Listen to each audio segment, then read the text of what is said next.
कहानी गोल्ड के सभी सुनने वालों को मेरा प्यार भरा नमस्कार। आइए दोस्तों सुनते हैं हिंदी साहित्य की वरिष्ठ और प्रतिष्ठित लेखिका उर्मिला शिरीष जी की लिखी कहानी न बंद करो द्वार। फिर वही सवाल, क्यों बार बार वही एक सवाल करते हो तुम? इतनी लंबी जिंदगी मैंने जिस काम के लिए लगा दी उसी के बारे में तर्क वितर्क करते हो तुम।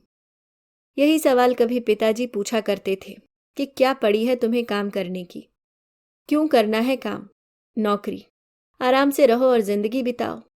तसल्ली से भरे हुए शब्द कितने बड़े धोखे को समेटे थे अपने आप में। शायद पिताजी को जरा भी अंदाज नहीं रहा होगा कि ये सवाल आज मेरे जीवन का प्रतिद्वंदी बन जाएगा। तब से लेकर अब तक परछाई की भांति चल रहा है ये दुखद सवाल, और विवशता ये है कि मैं मजबूर हूं इस सवाल का जवाब देने के लिए। एक रक्त संबंध से शुरू हुआ ये सवाल दूसरे रक्त संबंध पर आकर ठहर गया है। किसी ने ये समझने की कोशिश तक नहीं की कि हर सवाल का एक इतिहास होता है, एक रहस्य होता है और एक यातना जुड़ी होती है। मामूली सी लगने वाली कोई बात किसी की जिंदगी को किस तरह थामे रहती है, यह हर कोई तो समझ नहीं सकता। बीमारी में पड़ी वह छटपटा रही है, पास में बैठी नौकरानी ऊँघ रही है। ताजगी भरे हवा के झोंकों से कमरा सराबोर है, पर अंदर से जल रही हैं वे। मन तप्त है, इस तरह तो मैं जिंदा न रह सकूंगी। दूसरों पर निर्भर, दूसरों से मांगना, यही तो मैं सहन नहीं कर पाती हूँ। विमला पानी दो, मेरे हाथ में दर्द हो रहा है, मालिश कर दो। क्या हो जाता है आपको? कुछ न कुछ बड़बड़ाती रहती हैं। धीरज कहाँ है? सो गया क्या? खाना खाया? नहीं खाया। ओह, जिस बात के पीछे पड़ जाता है बस उसी को लेकर बैठ जाता है। आजकल तो एकदम बदल गया है। वैसे बचपन से ऐसा ही है वह जिद्दी, लड़का होने के अहंकार से भरा, तानाशाही की हद तक बात मनवाने वाला। अजीब इत्तेफाक है कि उनके पिता तथा बेटे की कई बातों में बेहद साम्य है। कई बार तो लगता है पिता बोल रहे हैं और पिता का यूं अपने बेटे में मूर्त होना उन्हें कष्टदायी लगता है, क्योंकि बेहद प्यार के बावजूद पिता के खिलाफ उनके मन में अव्यक्त विद्रोह सदैव छुपा रहता था। बचपन में जब कभी उनकी बात दबा दी जाती थी तब ऐसा लगता था कि सब कुछ तोड़कर रख दो, चीखो चिल्लाओ रो।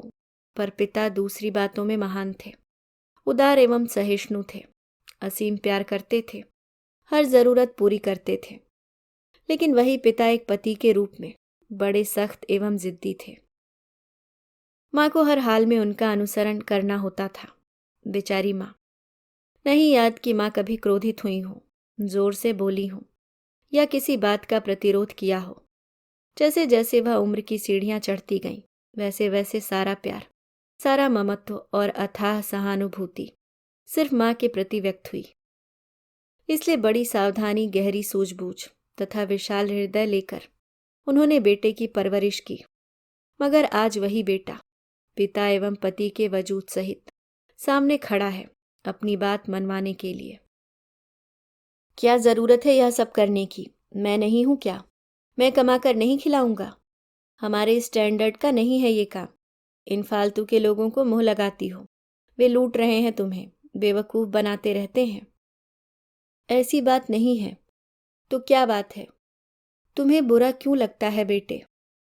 मैं चाहता हूं कि तुम आराम करो, ये सब छोड़ो। ये लोग जो तुम्हें ठगते रहते हैं इन्हें भगाओ, हजारों रुपए खा लिए होंगे। नहीं, ये सब नहीं छोड़ सकती मैं। ये काम तो मेरी जिंदगी है, जीने की ऊर्जा। मैं अपनी कमाई का पैसा देती हूँ, किसी और का नहीं। बेटे, चीजों का उपयोग करने वालों पर निर्भर करता है, तुम नहीं समझ सकते हो। प्राय हर तीसरे चौथे दिन इसी तरह की बातों को लेकर माँ बेटे में झगड़े हो जाते। दिन ब दिन तनाव के बादल सघन होते जा रहे थे, फिर भी मन नहीं मानता उनका। है तो बेटा ही। वैचारिक मतभेद होने से प्यार तो कम नहीं हो जाता। विमला, मेरी चेयर लाओ। इस वक्त आपसे हिलते डुलते नहीं बन रहा है और आप हैं कि मानती नहीं। जाकर देखूं उसे। धीर, आहिस्ता पुकारा उन्होंने। बेटे सो गए क्या? बचपन में ऐसे ही पुकारती थीं वे। क्या बात है माँ? खाना नहीं खाया? खाकर आया हूँ। कहाँ? किसके साथ? उन्हें लगा धीरज का चेहरा तमतमाया हुआ है। आवाज लड़खड़ा रही है, आंखें सुर्ख हैं। पूरा कमरा अजीब सी गंध से भरा है, जानी पहचानी गंध, जिन गंध ने उन्हें वर्षों तक रुलाया है। शराब पीने लगा? नहीं, ऐसा नहीं होना चाहिए। ये मेरी दुश्मन है, दुनिया की सबसे निकृष्ट चीज, सबसे विनाशकारी चीज, जो आदमी को विवेकहीन, चेतनाहीन और बेशर्म बना देती है। बेटे, उनकी आवाज भर्रा आई। जवान बेटे को उद्दाम लहरों की तरह बांधा नहीं जा सकता है, बिल्कुल नहीं। पत्थर की तरह है ये भी। कितना दुखद लगता है अपने ही बेटे के नकारात्मक पक्षों के बारे में सोचना। क्या करूं मैं? क्या मैं इसी तरह जूझते जूझते मर जाऊंगी? क्या इसकी बातें मान लूं? उन्हें याद आया, जब धीरज छोटा था तब भी अपनी पसंद नापसंद थोपता रहता था।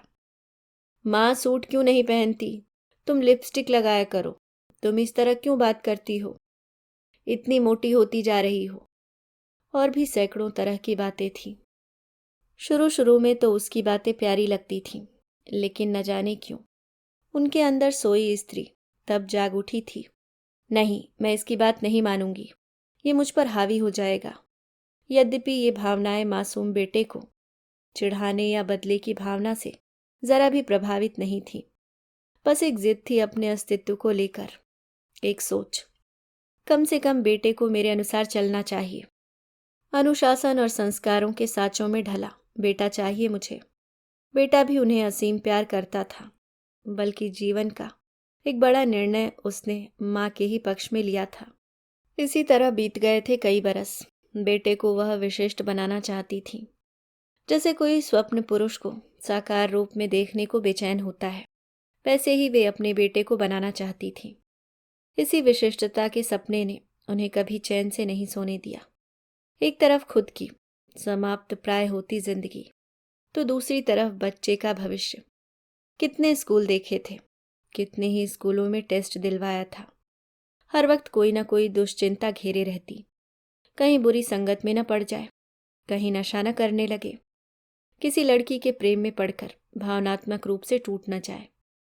जब कभी उसकी शिकायत मिलती कि वह गालियां दे रहा है या किसी को मार पीट रहा है, उस समय जैसे सारा धैर्य बिखर जाता था और कई बार लगता था जैसे वे जरूरत से ज्यादा दखल अंदाजी कर रही हैं।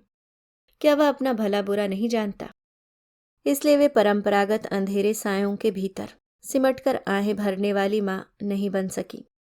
रात के अंधेरे कितने भयावह एवं बेचैन करने वाले होते हैं। हजारों घंटों को यूं ही देखा है उन्होंने। रात्रि के जीवन दर्शन को अपनी निगाहों में समेटा है। माँ, तुम ठीक हो? धीरज पास आकर बैठ गया। देखो माँ, अब तुम्हें बिजनेस करने की जरूरत नहीं है। क्या यह अच्छा लगता है कि यहाँ वहाँ भागती फिरो, 10 लोगों के सामने गिड़गिड़ाओ, बहस करो? लोग मजाक बनाते हैं। किसका मजाक? मेरा? क्या मैं मजाक बनाने लायक लगती हूँ? और इसी काम को मैं इतने सालों से करती आ रही हूँ। तब यह सब तमाशा नहीं था। मेरी जिंदगी तब कितनी तमाशा थी जब मैं तुम्हारे पापा। कहते कहते रुक गईं वे। नहीं, किसी के नाम ताने नहीं मारना है मुझे। तब मैं सारी बातें अपने मन में रखता था। धीर, आज तुम पढ़ लिख कर काम करने लायक हो गए हो, तो इसका मतलब ये तो नहीं कि मुझे दूध में पड़ी मक्खी की तरह निकाल फेंको। इस काम को जमाने के लिए रात दिन संघर्ष किया है मैंने, और आज तुम कहते हो कि मैं अपना सब कुछ छोड़ दूं, क्योंकि यह सब तुम्हें पसंद नहीं है। लेकिन इस काम के बिना मैं अपने होने की कल्पना तक नहीं कर सकती धीर। तुम दूसरे काम कर सकती हो। कौन से काम? मैं यही काम करना चाहती हूँ और यही काम करूंगी। यह सिर्फ बिजनेस नहीं है, यह मेरी जिजीविषा का प्रतीक है, मेरे जीने का संबल है। धीर, मेरा शुरू से ही ऐसा स्वभाव रहा है कि मैं किसी से पानी तक मांगते हुए झिझकती हूँ। यदि तुम चाहते हो कि मैं ठीक से रहूं, तो मेरे काम के बारे में एक शब्द मत बोलना।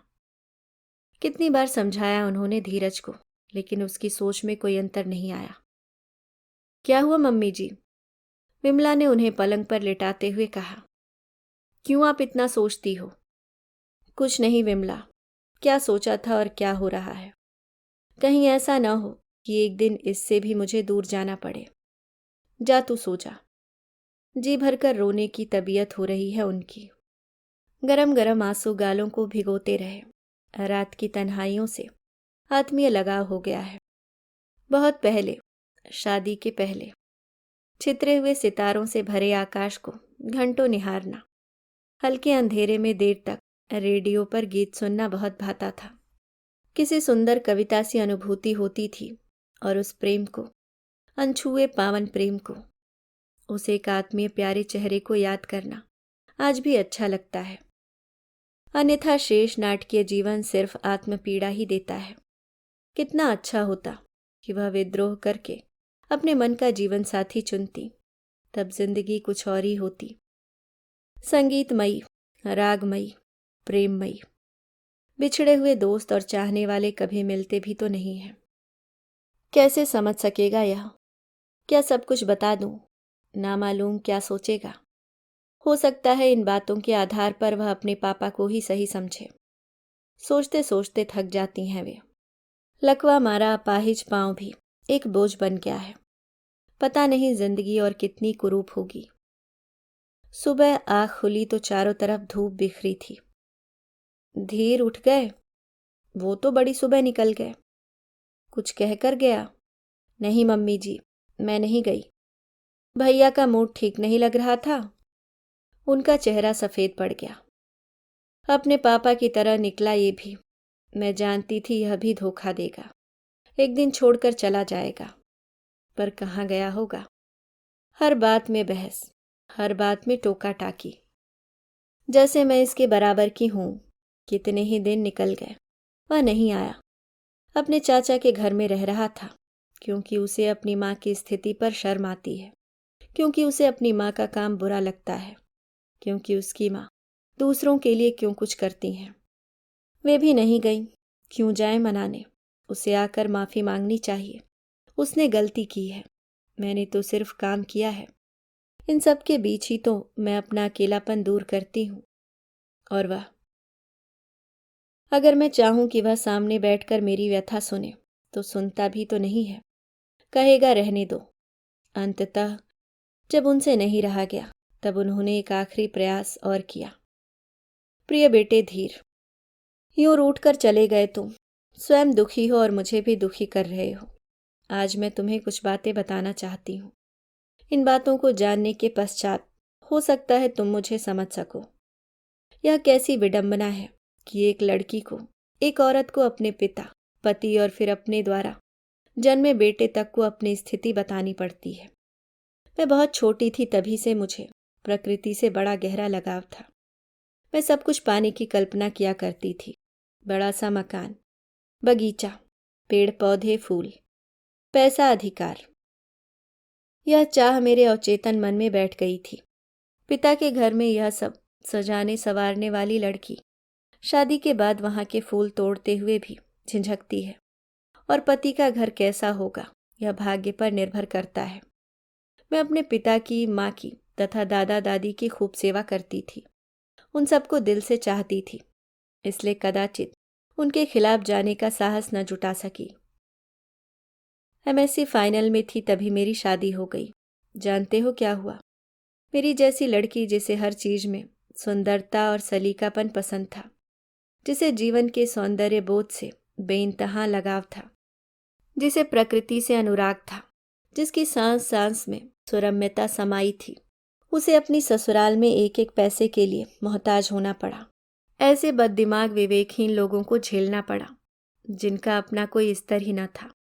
हर बात के लिए बहस, गालियां, नीचता और छीना झपटी। मैं तो देख देख पागल सी हो जाती। कई वर्षों तक मैं सहन करती रही, लेकिन हालात यथावत बने रहे। कोई काम मैं नहीं कर सकती थी। नौकरी मिलनी मुश्किल थी। मैं मानसिक एवं भावनात्मक रूप से टूट गई थी। अपने मायके में भी अजीब सा लगता। मेरा कमरा, मेरी प्रिय चीजें, मेरे प्यारे पेड़ पौधे, सबकी हैसियत खत्म हो गई थी। कितनी तकलीफ देह बात थी कि उस घर के नौकरों तक के अपने कमरे थे, जानवरों के लिए जगह मुकर्रर थी। लेकिन वहाँ उस घर में उस लड़की का कोई स्थान, कोई एक कोना तक न था जहाँ वह हाथ रख कर कह सके, यह सिर्फ मेरा है, सिर्फ मेरा अपना। तुम नहीं समझ सकोगे बेटे कि नारी को अपना अस्तित्व बचाने के लिए कितनी तरह के कष्टों से गुजरकर समझौते करने होते हैं। एक और घटना घटित हुई थी उन्हीं दिनों, जब मेरे दादाजी ने अपनी सारी संपत्ति लड़के, बहुओं और नातियों के नाम कर दी थी। यहाँ तक तो बात ठीक थी, पर जानते हो उन्होंने क्या किया? अपनी संपत्ति का एक बहुत बड़ा हिस्सा मंदिर बनवाने के लिए दे दिया। तब मेरा मन कितना घायल हुआ होगा। अखबार संस्थाएं उनकी गौरव गाथाएं छाप रही थीं, अभिनंदन कर रही थीं, और मैं अपमान तथा व्यथा से जली जा रही थी। मैं कभी भी पैसे की लालची नहीं रही, मुझे उनके पैसे की चाह न थी, पर यह जानते हुए भी कि मेरे पास जीवन की सामान्य ज़रूरतें पूरी करने लायक तक पैसा नहीं है। मेरा जीवन अभावों के बीच तड़प रहा है। मैं इतना अपमानजनक और कष्टप्रद जीवन बिता रही हूँ।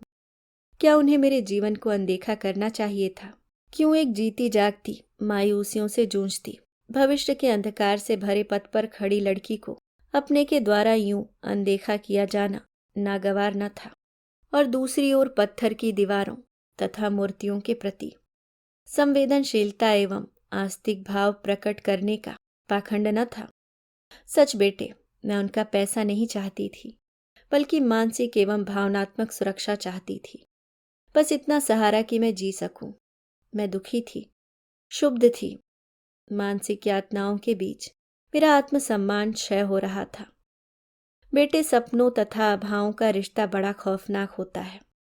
हाँ, रह रहकर अपने पिता की याद सताती। क्या वे मेरे साथ ऐसा करते? मेरे पिता जो हमेशा कहा करते थे कि क्या करना है काम करके। उन्हें नहीं मालूम कि मेरी जिंदगी कितनी खाली है, और इधर तुम्हारे पापा ने मेरा जीवन नरक बना दिया था। संवेदनाहीन, कटु, जिद्दी पुरुष, दूसरों की जिंदगी को अपनी आदतों के कारण तबाह करने वाला आदमी। पति कम, प्रतिद्वंदी ज्यादा, हर रोज शराब पीना और फूहड़ हरकतें करना। एक बार तो सस्पेंड तक हो गए थे। तब एक एक सामान गिरवी रखना पड़ा था, हर एक से उधार मांगना, कभी पैसे, कभी पेट्रोल, कभी शराब। मैं कितना संभालती थी। जब भी कुछ ठीक ठाक होता, वे फिर तबाही कर देते। कर्ज में डूबे घर परिवार से बेपरवाह, नशे में चूर, कभी किसी से लड़ रहे हैं तो कभी किसी के सामने रो रहे हैं, गिड़गिड़ा रहे हैं। कितनी शर्मिंदगी से भरे दिन थे वे। कितना धैर्य, कितना सहन करती मैं। जब मन में आता चले जाते, और मैं दर बदर ढूंढती ढूंढती बेहाल हो जाती। मैं कहाँ जाती? घर का मकान नहीं, कोई सामान न बचा था। एक बार हम दोनों को मेरे चाचा के घर छोड़कर चले गए थे। तब तो जैसे मैं पागल हो गई थी। दीवारों से सिर मारने के अलावा कुछ न था। हर पल एक ही चिंता कि तुम्हारा क्या होगा। हार कर मैं ही ससुराल गई। उनके घर वालों के बीच मात्र काम करने वाली थी मैं। जैसे तैसे एक स्कूल में नौकरी मिली। घर में ही कोचिंग शुरू की। पैसा आया तो थोड़ी सी स्थिति संभली। तुम्हें दाखिला दिलवाया। जब तुम्हारे पापा का काम चलने लगा तो मैंने कोचिंग बंद कर दी, क्योंकि मैं काफ़ी कमज़ोर हो गई थी। मैं जब भी उनसे पैसे मांगती तो जानते हो क्या कहते थे? स्वार्थी, पैसे की लालची। अब शब्द गालियां तो उनकी जुबान पर चढ़े रहते थे। वही आदमी मुझे गालियां देता था जिसको मैंने खड़ा किया था। पैसे आते ही वे एकाएक बदल गए थे। बाकी सब उनको प्यार करने लगे थे। पराई थी तो मैं, अकेली ही थी तो मैं, एक एक चीज के लिए तरसती। मैं अपने शक्ति विहीन शरीर से लाचार थी। सब कुछ बिखर गया था। मुझे उस आदमी से इतनी घृणा हो गई थी कि मैं उसका चेहरा बर्दाश्त नहीं कर पाती थी। तब मैंने अपने मन को समेटा, ठीक वैसे ही जैसे कोई किसान खेत में बिखरी बालियों को बीनता है। नियंत्रित किया अपने आवेश को। मुझे दुत्कारने वाले तुम एक दिन मेरे पास ही लौटोगे, और तब मैं तुम्हें देखूंगी तक नहीं। मैं कुछ करना चाहती हूँ, अलग रहकर। मुझे कोई ना कोई निर्णय लेना ही होगा। क्या करोगी? क्या कर सकोगी? तुम्हारे इतने से पैसों से क्या होने वाला? भूखों मर जाओगी। पढ़ाने के अलावा तुम्हें आता भी क्या है? यह तो वक्त ही बताएगा। आज जिस पैसे पर तुम इतना घमंड कर रहे हो वह किसकी वजह से आया, पर तुम मेरा किया हुआ नहीं मानोगे। तुम्हारा तो फिर वैसा ही हाल होगा। तब देखती हूँ कौन तुम्हारे काम आएगा। मुझे बद्दुआ दे रही हो? मैं भी तुम्हें परेशान करके रख दूंगा। तुम्हारा जीना मुश्किल हो जाएगा। हर रोज कलह होता। मैं तत्काल घर छोड़ नहीं सकती थी। तुम्हें लेकर कहाँ जाती? तब मैंने स्वयं को कठोर बनाया। जो कह रहे हो कहो, जो करना है करो। घर आना है तो आओ, मेरी ज़रूरत नहीं है तो ठीक है। मुझे मुक्त करो। मैं छुटकारा चाहती थी उस घृणित परिवेश से। उन भावनात्मक दूरियों ने मेरे भीतर एक नवीन शक्ति को उद्भूत कर दिया। मैंने हिम्मत जुटाकर पुनः कोचिंग शुरू की। ड्रेस डिज़ाइनिंग का डिप्लोमा किया। उधारी पर मशीनें ली, कपड़े खरीदे। रात रात भर डिज़ाइन करती, कटिंग करती। दुकान दुकान जाकर कपड़े रखने की मिन्नतें करती। कभी स्कूलों में जाकर सेल लगाती तो कभी हॉस्पिटल में कपड़े बेचती। भूख प्यास निद्रा जैसे सब कुछ ठहर गया था। उन्हें तो जैसे सरोकार ही न था। अपना पैसा, अपने लोग, अपने शौक। सो जो संभावित था वही हुआ। उनमें आत्मनियंत्रण तो था नहीं। वह किसी के विश्वास पात्र भी न थे। उनका स्वभाव, जीवन, आचरण सभी कुछ स्वार्थ से भरा था। धीरे धीरे सब कुछ लुट गया। वे अपने माता पिता के साथ अपने पैतृक गांव चले गए, कर्ज छोड़कर। मैंने कुछ न कहा। मांगने वालों का तांता रहता। सबका पैसा चुकाते चुकाते मैं तंग आ गई। फिर भी मैं शांत थी। न कोई कलेश, न रात रात भर जागकर रोना। एक ही लक्ष्य था, सब कुछ पाना है। तुम्हें एक खूबसूरत जिंदगी देनी है। तब से मैं निरंतर संघर्ष कर रही हूँ। इसी काम से हर चीज बनाई है मैंने। मैं कतई नहीं चाहती थी कि तुम पर अपने पापा का प्रभाव पड़े, उनकी आदतों का साया भी तुम्हारे ऊपर पड़े। पर मैंने पाया कि जैसे वृक्ष का अस्तित्व जड़ों से जुदा नहीं होता, वैसे ही रक्त संबंधों में कुछ प्रभाव स्वतः ही आ जाते हैं। तभी तो तुम में भी है मेरे पिता तथा पति के प्रभाव।